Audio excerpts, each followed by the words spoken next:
honest, I was very nervous about going back. Yeah, same. I was scared. I mean, I remember those first weeks of school, like not wanting to touch the marker that the kid touched. And like, I mean, I was scared to be there because I didn't know, just like with anything, the fear of the unknown causes you to have those feelings. But as we've gone through and seen how it's gone, that fear has lifted, and now I pick up the pencil and I work with the kid and I'm not as scared. But I think that's because we've almost 6 months, like we've seen all those protocols laid in place and seen that it's been okay. Welcome to Teachers for Open Schools. I'm Stephanie, a New York City educator and a teacher for open schools, and I am glad to bring you today 2 educators from Florida, the Merrills. So welcome, guys. Thanks for joining me. Thanks for having us. So before we get into it, just give us a little introduction, who you are, a little bit of your professional background, and your current role. All right, so my name's Kristin. I am a 4th grade teacher. I've been teaching 13, 14 years for a while now. And this is my husband, Joe. I'm Joe. And this year I teach actually a blended model, kindergarten and 1st grade, both virtual and in person.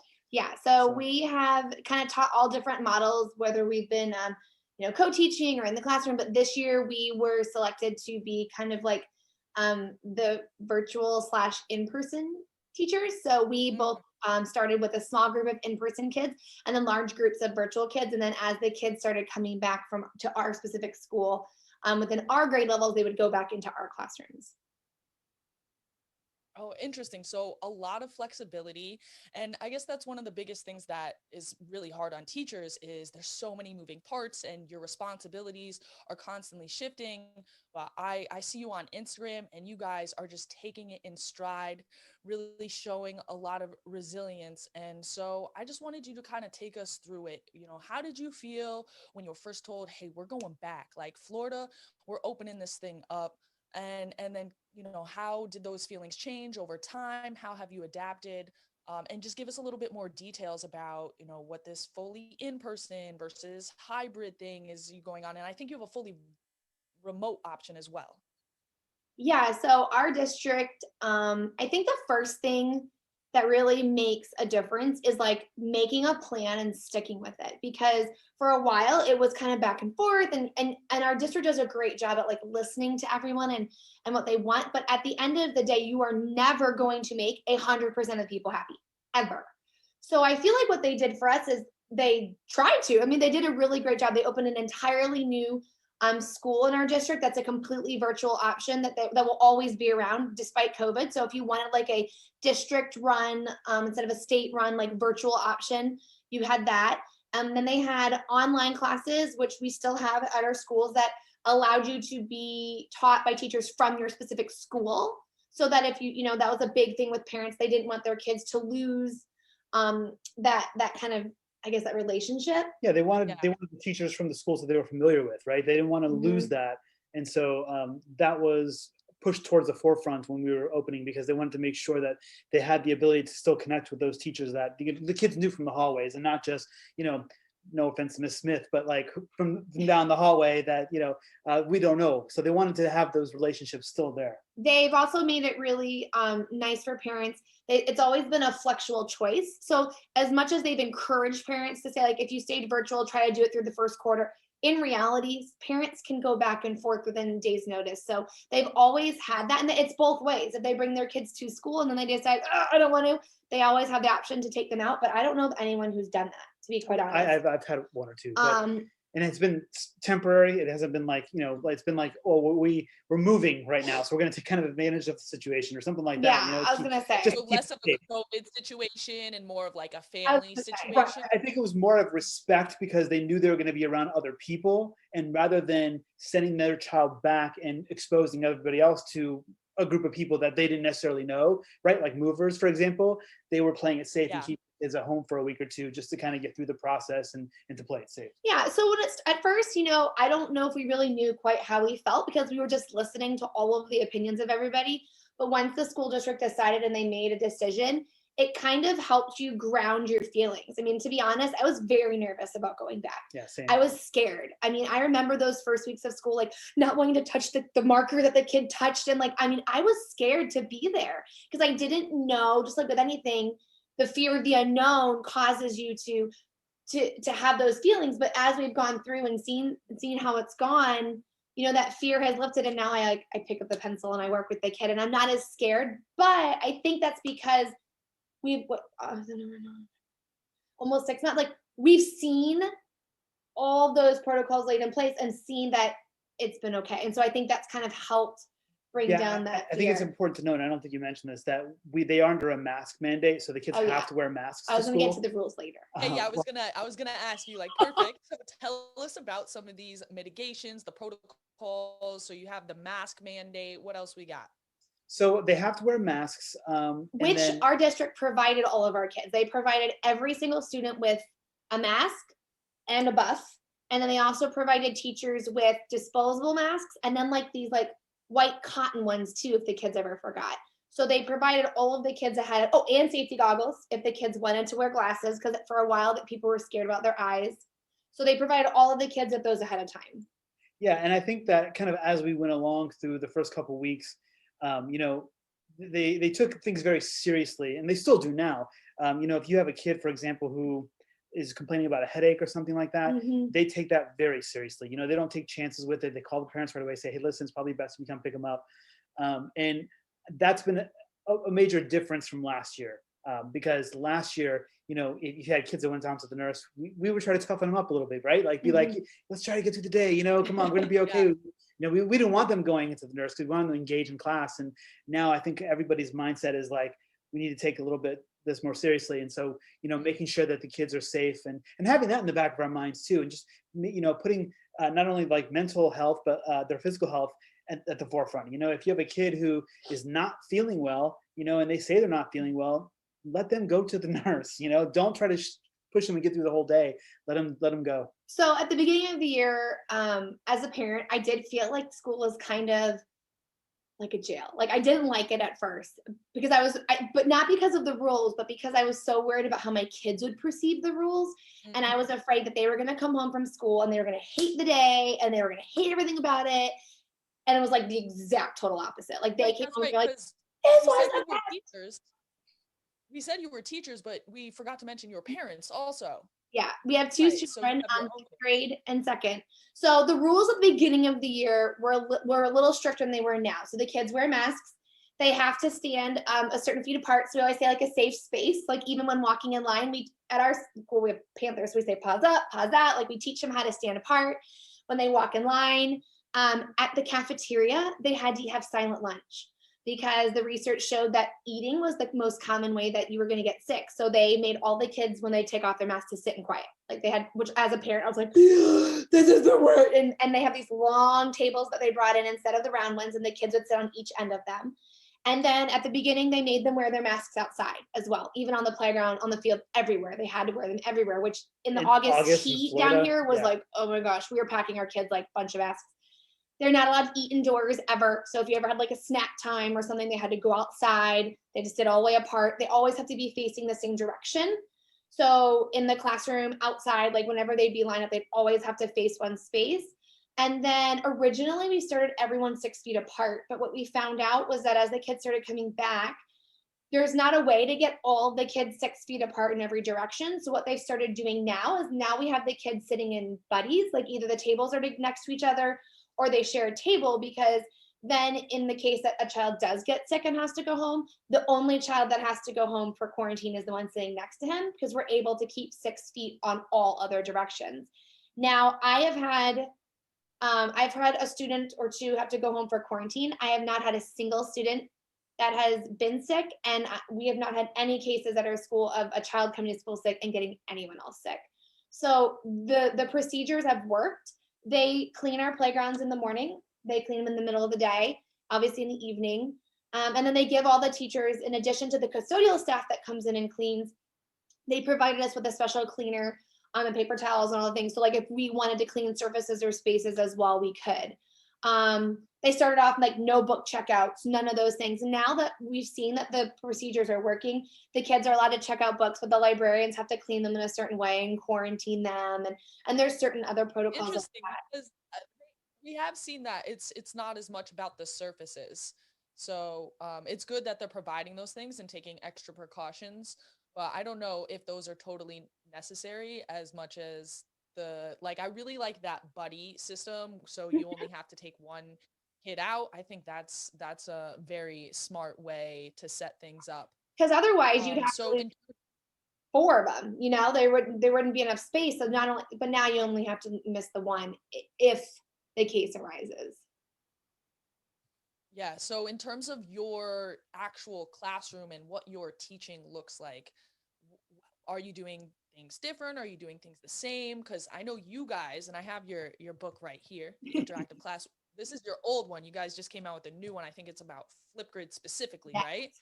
So you guys are like the tech people. Like you've been ahead of this. You know all the apps. You know all the ways to get kids interacting. So what do your classrooms look like? And, I mean, if tech is so a part of your classrooms, why not just push for full virtual? Well, I think for us, it really helped in the beginning of the year, and we both have co-teachers that we work with right now too. Well, your class is I just but- recently split with my co-teacher because we got so many kids back in person that we needed to split them into 2 rooms. So I actually have one class that's all in person, and then I have another class that's half and half. Yeah, but I was going to say, one of the things that really helped us in the beginning was to understand that we need to plan for the digital side first, and then back into the classroom, because that way, if a kid did have to leave to go home, it was seamless, right? Like, and then the kids who were at home that came back to class, they were already part of the school community that was there.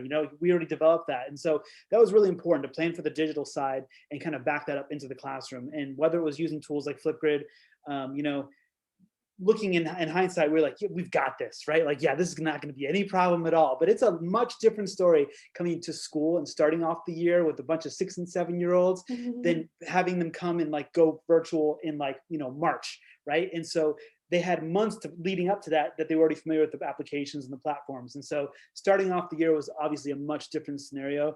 And I think just, trying to find 1 or 2 tools that worked really well in the beginning really helped, and then going on from there. I think there's some things that you can do online well, I was right? just going to say, what's your go-to, Joe? What's your For go-to me, tool? honestly, it's probably Flipgrid. I mean, our school uses Canvas just because that's like a learning management system that the whole district uses, and they want to make sure the kids are familiar with it from kinder up to 12th. And so Flipgrid is really easy to embed into that platform, and so it's all in one place, and it's easy for the kids to just jump on and then start submitting responses. So Flipgrid is definitely probably my go-to. Yeah. Yeah, I mean, I think there's definitely, some great apps to start with. And, we have some teachers at our building that are completely just in person. They don't have any virtual kids. And then there's teachers like us, there's usually 1 per grade level that kind of carries that hybrid. But there's some things too that like you just can't replicate on the computer. And it's great. And I'm a great virtual teacher and I can teach kids virtually, but there is something when they come through that door and you smile at them and you say good morning, where you can see them, you can look at their work.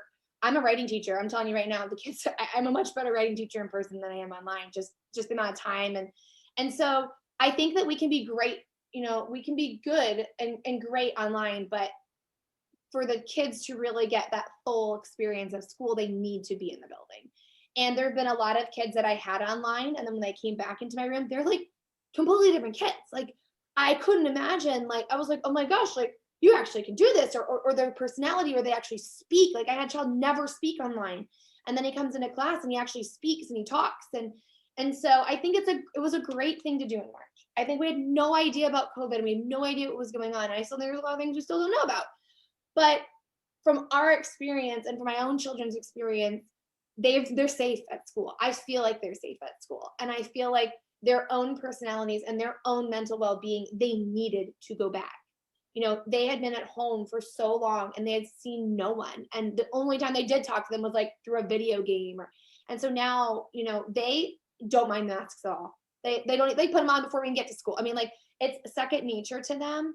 And that first day of school, like they didn't care that they had to sit in quiet. They didn't all of the things that I was like so upset about. I just didn't say anything. They didn't mention any of them. They just mentioned, oh, I got to see so-and-so, and this is my teacher. And like, it, they just, it's That, been you know, good. that's a really great point, and that's a lot of pushback that we hear from parents specifically, is like, oh, my kid's got to stay in a mask all day long. If you're 6, you want to be in a mask all day long, right? Like, they think that's cool because that's what they do, right? And so I have not had any problems with my kids wearing masks. And you know, it's not been an issue of me having to say, hey, pull it up, pull it up. It's I just mean, not, there's it's the not, occasional like sneeze in a mask, or like, you know, the funny things yeah, that you no one's barked in see. their mask yet I this mean, year. but you So know what? You clean it or you get another one. The parents have been great. They send their kids with extra things. Like our district, the other thing our district did provide is we have these massive bottles of hand sanitizer. So every class has one. We have them all the time. You even gave your own kids like their own mini yeah, bottles I have, at their desks. yeah, on their desk, they have their own hand sanitizer. But I mean, like, there's little things that you learn how to adjust and adapt. And no, my room does not look the same way my room did before. I can't use all the same things I did before, but at the beginning of the year, I was so upset about how many things had changed and how much I didn't like what I liked. And like the more I've gotten to through this year, like I'm just so happy that the kids are back together and learning together, and um we've all survived. Like it's good. It's good for them. And I think it's good for us as educators. You kind of lose touch with what you enjoyed about why you became a teacher, and you need to go back to those initial ground things of just like the smiles and the encouragement and watching their growth. And a lot of the time the kids that come to school, like that's their safe place, like that's their place where they let down, and if they're not there, you know, it's very hard to help them in the ways that we do as teachers when you can't see them or even be near them. Yeah, one of my kids told me, he was like, I miss going to school because he said that's the only time that he gets to be by himself. When he's home, you know, he has a lot of brothers and sisters, and then when he's at school, he enjoys being at school with his friends, but he loves that independence of that commute. So your kid's a little bit younger, but I can imagine too, just the independence of being without their family, being without their parents, like those developmental stages, especially when the kids are so young, those windows for them to actually get certain skills, they close. So I'm so happy for you, your students, your kids. Um, and to wrap this up, I was just wondering, what kind of words of advice or inspiration do you have for any educators who are headed back, or maybe they already are in their classroom and they're dealing with that fear, they're dealing with that workload and those, you know, uncertainties of the virus and their own responsibilities? What do you have to say to them? I would say the thing that changed the most for me is when I went into the year thinking it was gonna be like every other, and I did not handle that very well.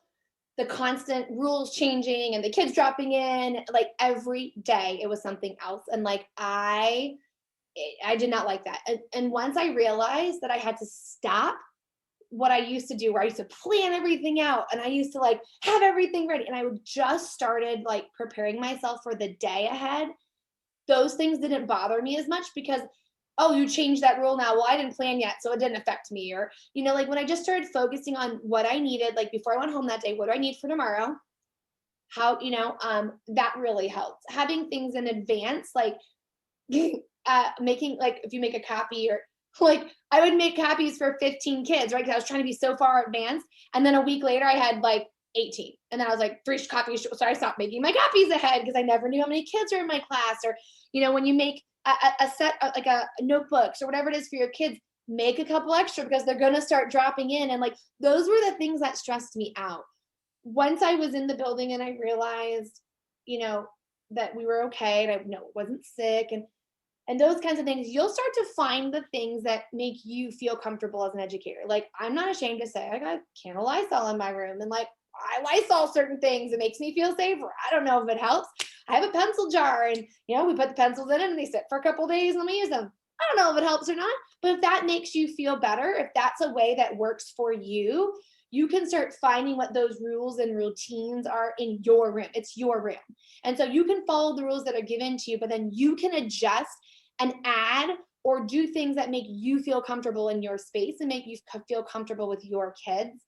um and I think that really that's a good way to kind of look at it. Yeah, I would say, just use communication with the families at home, because when we first started, my co-teacher and I, we said, listen, this is what we're planning on doing with the kids. And, it was more of like a spiel of like, hey, please make sure you're being responsible at home as well. Right. And so, you know, pushing that out there and just communicating that, listen, we're going to be following these protocols and we're going to make sure that we're safe. So let's not put any of that into jeopardy. Right. And so even things like you said, spreading the kids apart and making sure that they're not, within 6 feet of one another, or not, in which case now, and some of them are, but it's just one of the two, just one or two kids that are next to each other. So things like that, like just making sure that, you're relaying those messages, keeping that line of communication open. That in and of itself really helped some of that stress come down. And if things did come up, reach out to the families, and just let them know, hey, listen, for example, like this happened today. Your student A, whatever, was reluctant to wash their hands, right? Could you please speak? Just stuff like that, And we have not had any issues like that, but just making sure that everybody's on the same page. I think that really helps kind of alleviate some of that stress. Our district does a great job too. They have like a whole portal on their website, and they are very open with parents, and they'll let them know how many cases are reported in a certain school, or how many people have actually gotten sick, or how many people had to go in quarantine. They have it for every school, which I think is really great, and it shows, like when we say our numbers have stayed low, it shows them, and it lets parents know, because obviously you can't tell them if someone gets sick or anything like that, but it just kind of eases their mind, because a part of that fear is not knowing. And that's when people start to panic and make things a lot bigger than they really are. And if you just look at things, as a matter of fact, I think that's helped them kind of, and a lot of parents just wanted to see how it would work out.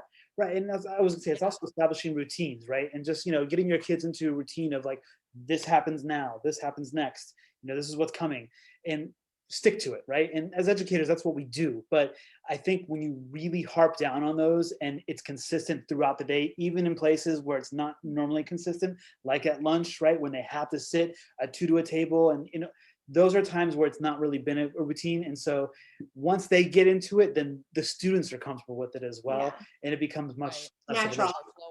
Yeah. Yeah. And I do want to say that if anybody who is watching this, whether you're a teacher or a parent in your district does not have a dashboard, please reach out to us. We are connected with a few organizations who are providing the infrastructure you need. It's actually really simple. As long as you have the data, we can get you guys a dashboard going. So I just want to throw that in there. And I really appreciate you guys coming and sharing your perspective from down there in Florida. We heard all this crazy headlines coming out, but then there was never any follow-up on whether, did it end terribly or how's it going? So we really appreciate you coming in. Let us know, and it's going really well. And we hope that more school districts will follow the lead of districts like yours. Thanks for having us. Yeah. Thank you so much.